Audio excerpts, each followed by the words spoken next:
For millennia, they lay hidden beneath the emerald shroud of the Mexican rainforest.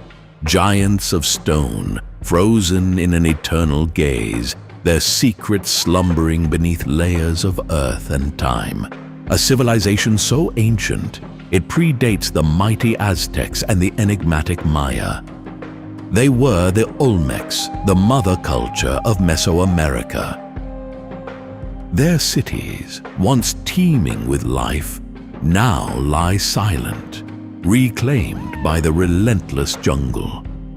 But their legacy endures, etched in colossal stone heads, intricate carvings, and enigmatic symbols that defy explanation. Who were these master builders and artists? How did they achieve such monumental feats of engineering without the wheel or metal tools? And why did their civilization vanish, leaving behind only whispers in the wind and these silent stone sentinels? Join us as we journey deep into the heart of Olmec territory to uncover the truth behind a civilization lost to time.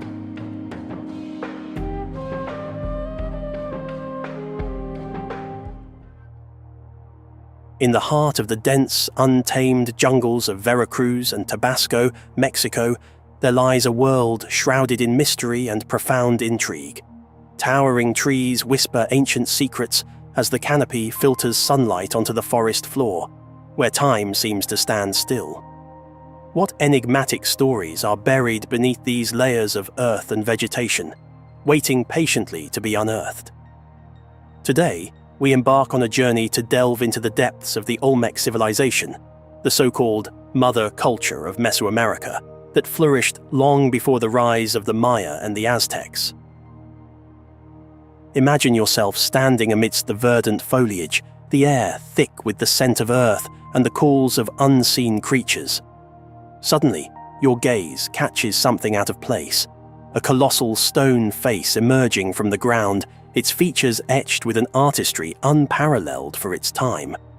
Who were the people capable of crafting such monumental sculptures over 3,000 years ago, without the tools and technology we consider essential today? The quest to uncover the secrets of the Olmec civilization began in 1862, when José María Melgar y Serrano stumbled upon the first colossal head at Tres Zapotes. Little did he know, this discovery was merely the tip of an iceberg that would captivate historians and archaeologists for generations to come. As the 20th century unfolded, pioneers like Matthew Stirling embarked on expeditions that would redefine our understanding of ancient Mesoamerican cultures. In the 1930s and 1940s, Stirling's excavations at San Lorenzo, Tenochtitlan revealed a city that flourished between 1200 BCE and 900 BCE. Nestled near the Coatzacoalcos River in Veracruz, San Lorenzo spanned an astonishing 700 hectares, making it one of the largest urban centers of its time. It was not just its size that was impressive. The city boasted elaborate earthen mounds, expansive plazas, and an intricate drainage system carved from stone, a testament to the Olmecs' engineering prowess. 10 of the 17 known colossal heads were unearthed here, each one a masterpiece of basalt artistry, their stoic faces silently guarding the legacy of their creators. But a question looms large. How did the Olmecs transport these massive stones, some weighing up to an incredible 50 tons, without the aid of the wheel or beasts of burden? The basalt used for the colossal heads was sourced from the Tuxtla Mountains, up to 80 kilometers away, a staggering distance given the era. As San Lorenzo began to wane around 900 BCE, possibly due to environmental changes or shifts in political power, another city rose to prominence, La Venta. Situated in present-day Tabasco on an island amid swamps, La Venta thrived until about 400 BCE. Here stands the Great Pyramid, an earthen mound soaring 34 meters high, comparable to a modern 10-story building. Excavations revealed that this pyramid was part of a larger complex aligned precisely along a north-south axis, hinting at an advanced understanding of astronomy and the cardinal directions. What celestial secrets did the Olmecs decode? Among the most intriguing artifacts from Venta are the massive stone altars and thrones. Carved from colossal basalt slabs weighing up to 30 tons, the equivalent of 5 fully grown Tyrannosaurus rex dinosaurs, these structures depict figures emerging from niches or caves, possibly symbolizing portals to the spiritual world or realms beyond human reach. The intricate carvings of deities, jaguars, and hybrid creatures provide a vivid glimpse into Olmec mythology. Were these altars merely ceremonial platforms, or did they serve as sacred sites for rituals intended to bridge the earthly and the divine? The colossal heads, perhaps the most iconic symbols of the Olmec civilization, range from 1.17 to 3.4 meters in height. The largest among them towers as tall as a one-story building and weighs as much as 7 adult African elephants.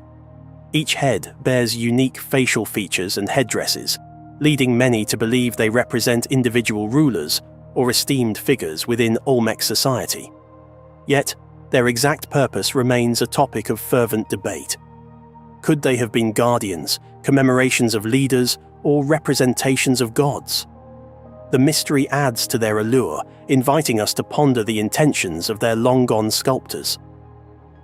Delving deeper into the Olmec world, we encounter the Cascajal block, a stone tablet discovered in 1999 bearing 62 symbols arranged in what appears to be a deliberate sequence. Dated to around 900 BCE, it potentially represents the earliest known writing system in the Americas. However, the symbols remain undeciphered, adding another tantalizing layer of mystery.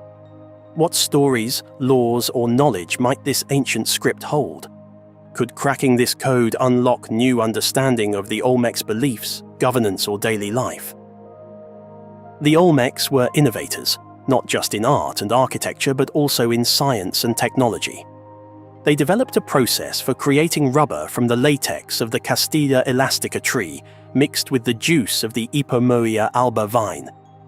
This early rubber was used to make balls for ceremonial games, bindings, and other practical items, a revolutionary use of natural materials that predates similar discoveries elsewhere in the world.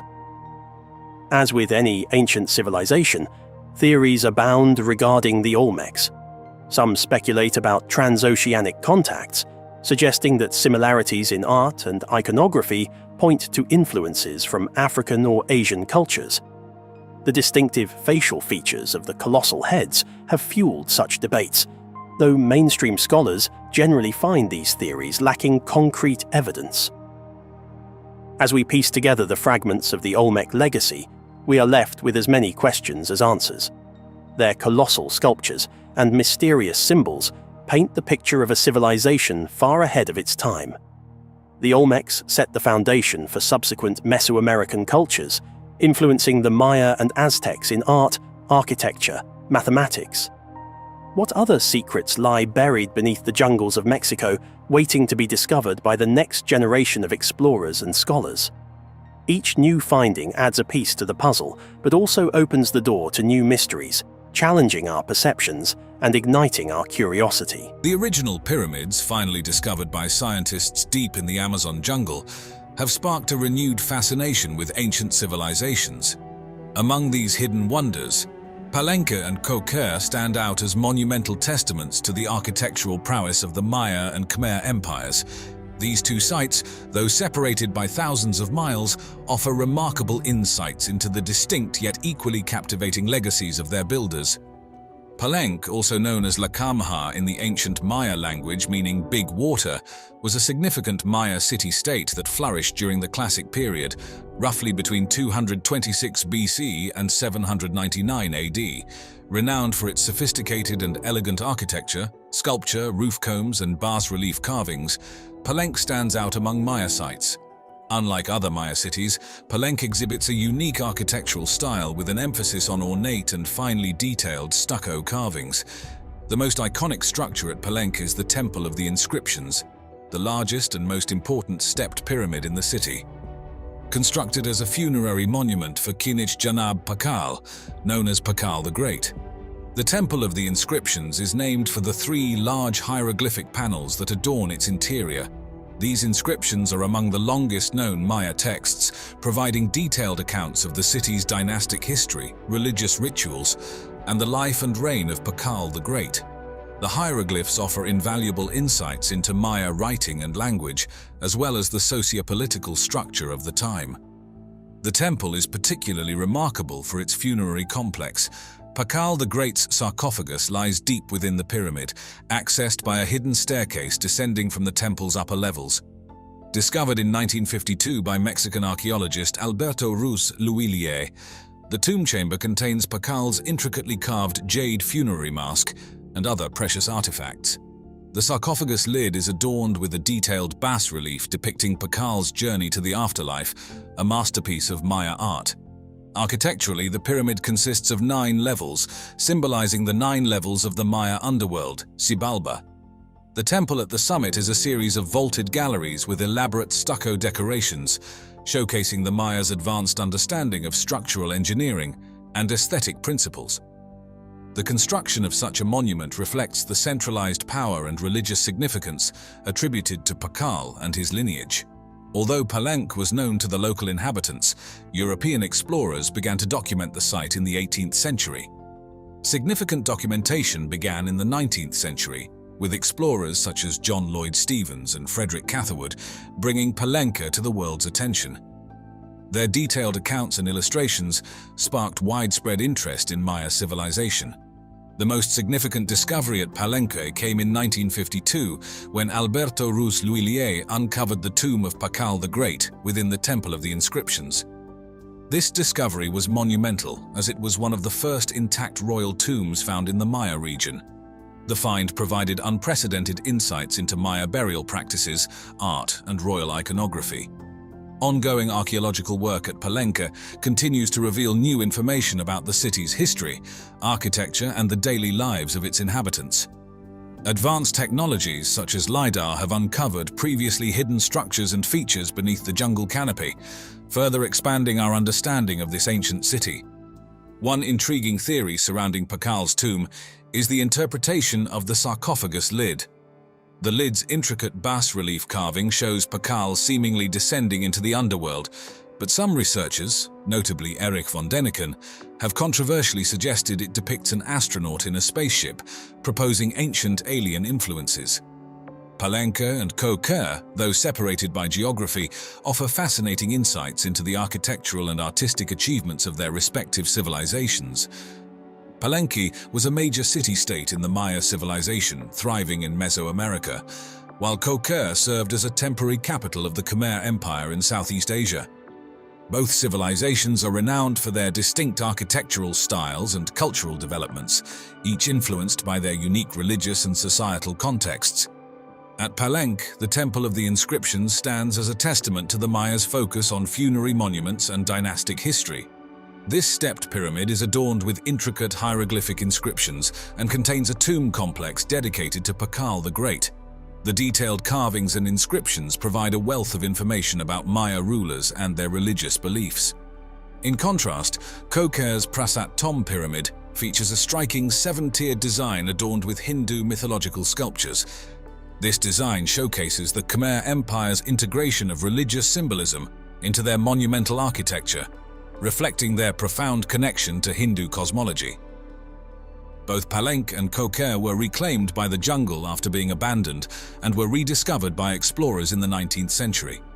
Palenque has benefited from extensive study and preservation efforts, with ongoing archaeological work continuously revealing new aspects of Maya civilization. The preservation of Palenque has allowed for a deeper understanding of its historical and cultural significance. Koh Ker, while also studied, has faced significant challenges with looting and preservation. These challenges highlight the ongoing need for conservation efforts to protect and restore the site, ensuring that its historical and cultural treasures are safeguarded for future generations. Koh Ker, located in Preah Vihear Province, Cambodia, served as the capital of the Khmer Empire for a brief period during the reign of King Jayavarman IV from 928 to 944 AD. This site, hidden deep within the Cambodian jungle, is home to a vast array of temples and structures, showcasing a distinct architectural style that sets it apart from the more famous Angkor Wat complex. Despite its relatively short-lived prominence, Koh Ker left behind a remarkable legacy of monumental architecture. The most prominent structure at Koh Ker is Prasat Tom, a 7-tiered step pyramid that rises dramatically from the surrounding jungle, standing about 36 meters high. This pyramid's unique construction and monumental scale reflect Jayavarman IV's ambitious building program and his desire to establish a new religious and political center. Unlike typical Khmer temples, which usually feature a central sanctuary atop a single elevated platform, Prasat Tom's 7 tiers culminate in a small sanctuary at the summit. Koh Ker is also known for its numerous intricately carved sculptures and reliefs depicting Hindu deities and mythological scenes. One of the most famous sculptures from the site is a colossal Garuda, a mythical bird-like creature standing over 4 meters tall.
The discovery of the colossal head was puzzling and inexplicable. Melgar was struck by the head's unusual features, which he described as having Ethiopian traits.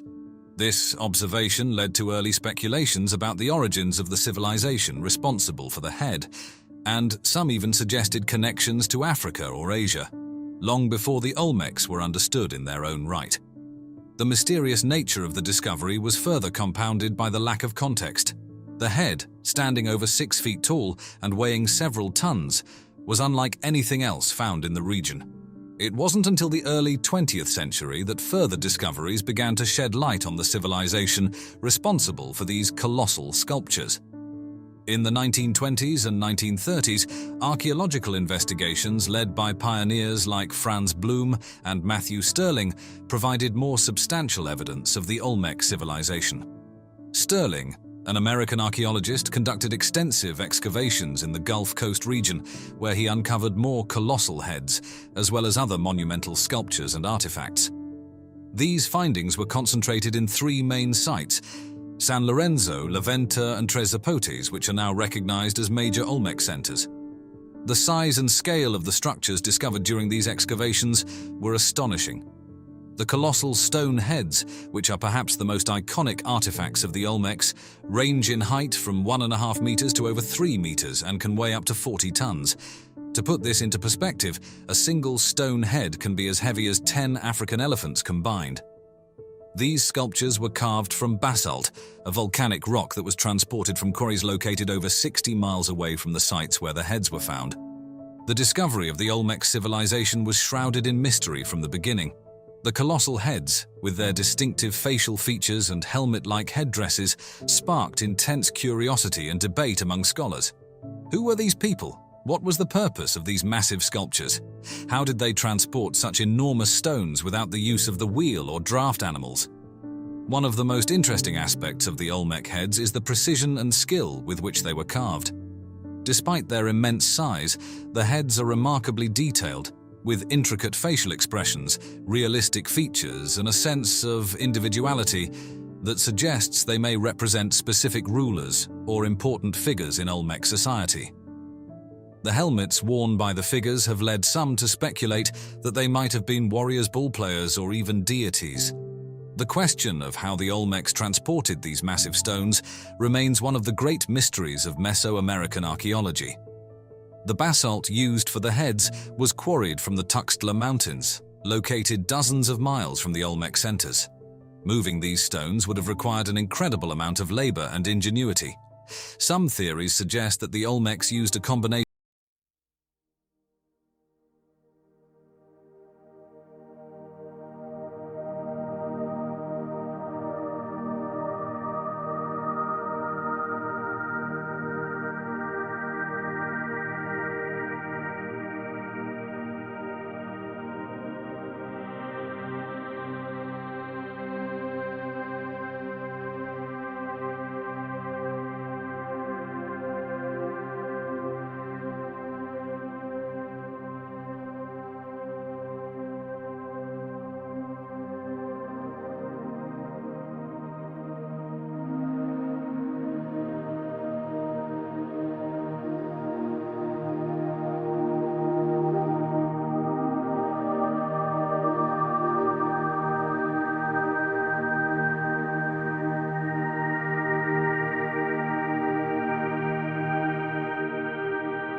reclaimed these ruins.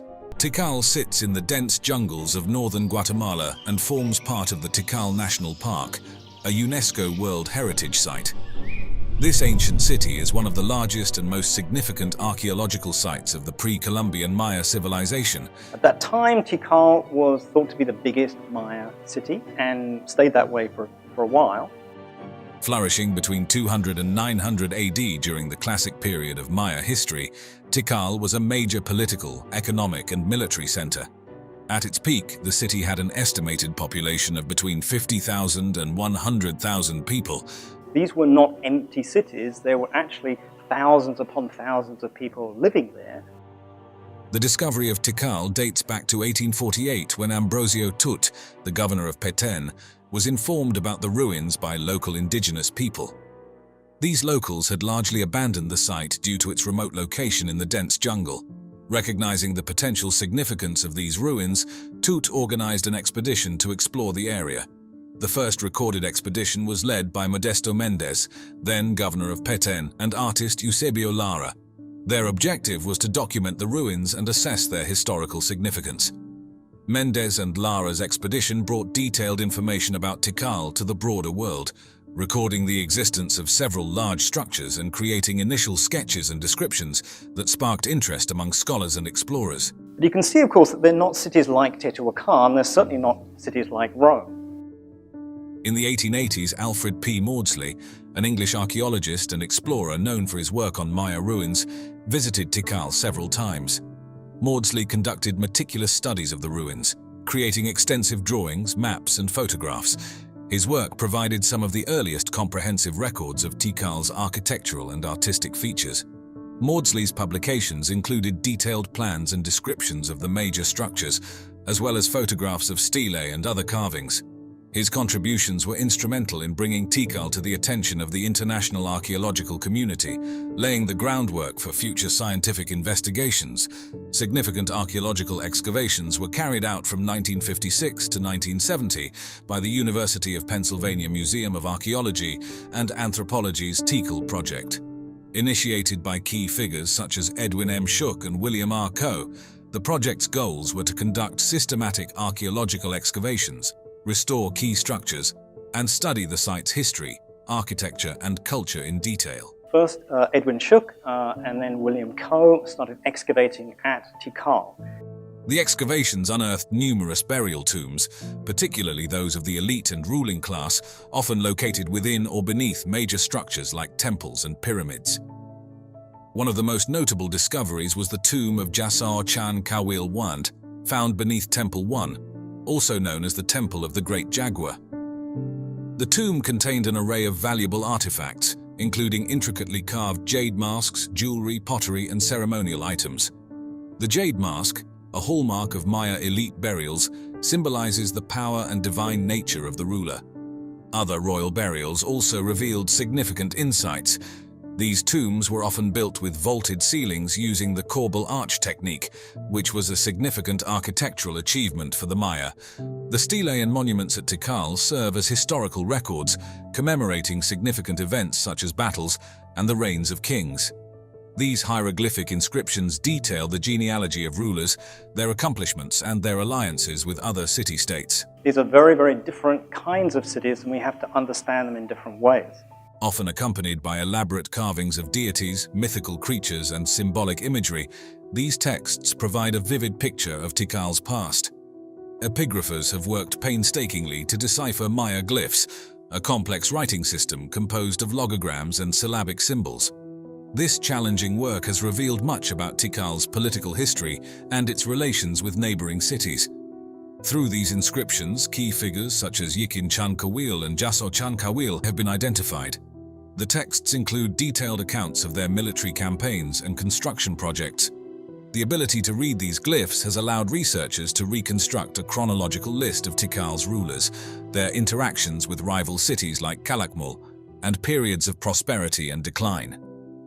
Tikal's history is marked by evidence of extensive warfare, as seen in its defensive structures and weaponry. This is a period when really we don't know very much about Maya society or civilization at all. The city was well protected by large earthworks, walls and moats designed to fend off invasions. These fortifications were strategically placed around the city's perimeter and key entry points.